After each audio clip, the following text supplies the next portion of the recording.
Hello student. Today I am going to teach you the computing paradigm part 2nd.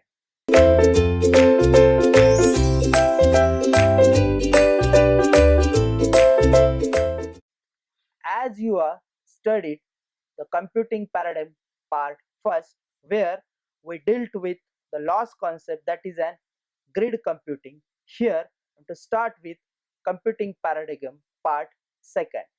In this computing paradigm part 2nd, let's start with the first computing paradigm, that is cloud computing. The cloud computing trend moved toward cloud from the concept of grid computing, particularly when large computing resources as required to solve a single problem using the ideas of computing power such as utility and other allied concepts. However, the potential difference between grid and the cloud computing is that grid computing supports leveraging several computers in parallel to solve a particular application, while in a cloud computing it supports leveraging multiple resources including computing resources to deliver a unified service to the end user. Now, in terms of this cloud computing, the IT and business resources such as servers, storage, network, applications, and processes can be dynamically provisioned to the user needs and workload. So, in addition, I can say that about the cloud computing, while a cloud can provide the provision and supports a grid, a cloud can also support non-grid environments such as three-tier web architecture running on traditional or web 2.0 application. Also, these cloud computing is one of the important cloud paradigm as a point of view of the cloud environment. Now let's proceed for the another computing paradigm, that is an biocomputing. Now let's talk about this biocomputing. Biocomputing systems use the concept of biologically derived or simulated molecules or models that perform computational processes in order to solve a problem. The biologically derived models aid in structuring the computer programs that become part of the application. Biocomputing provides the theoretical background and practical tools for scientists to explore proteins and DNA. Now, DNA and proteins are nature building block, but these building blocks are not exactly used as a bricks. The function of the final molecule rather strongly depends on the order of this block. Thus, biocomputing scientists work on inventing the order suitable for various applications. Mimicking biology, biocomputing shall therefore lead to better understanding of life and molecular cause of the certain diseases. So this is all about the biocomputing.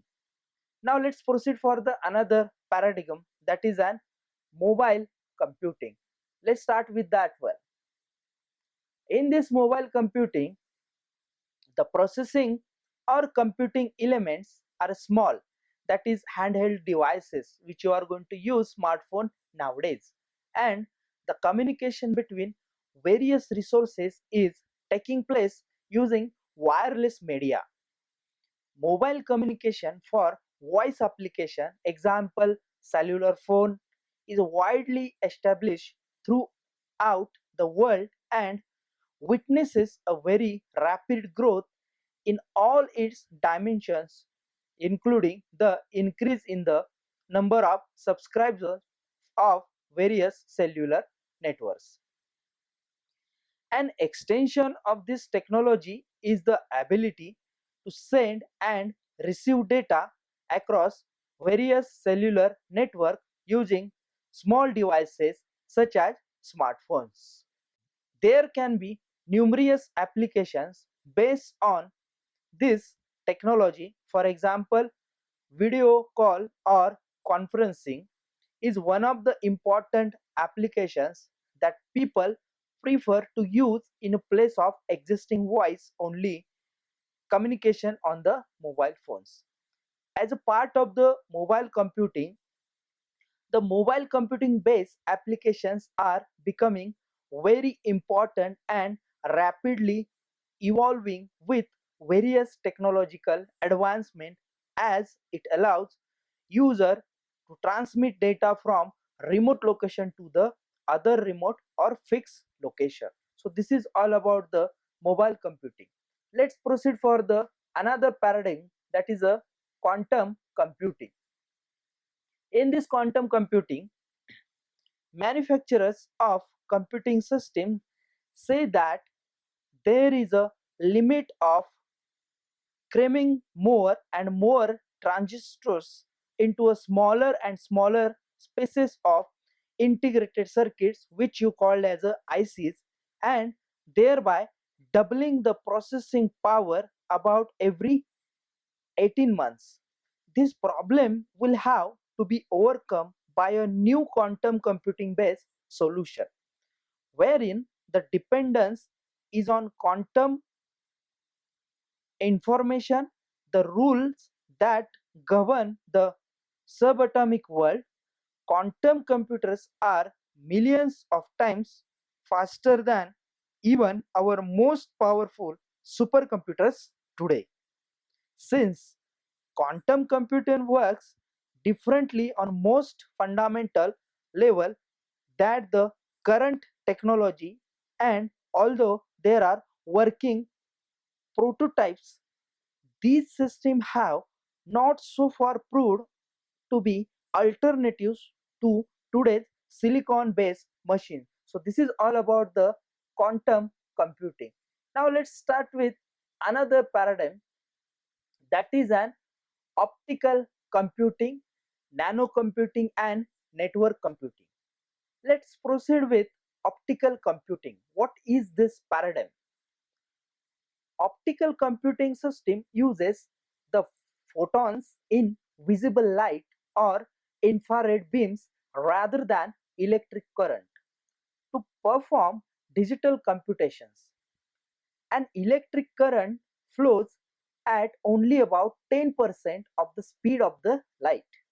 Now, this limits the rate at which data can be exchanged over long distance and is one of the factors that led to the evolution of optical fiber, which is nowadays much more popular than this.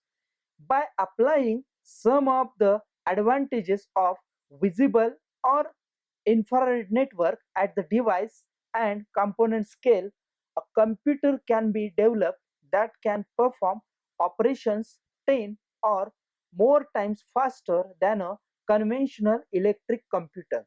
So this is all about the optical computing, which is one of the computing paradigm. Let's talk about the another paradigm, that is an nano computing.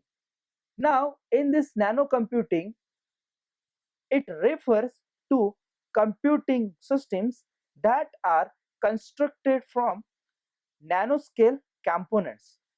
The silical, the silicon transistors in a traditional computers may be replaced by transistors based on carbon nanotubes. Now, the successful realization of nanocomputers relates to the scale and integration of these nanotubes or components. Now, the issues in this nanocomputing of scale relate to the dimensions of the components.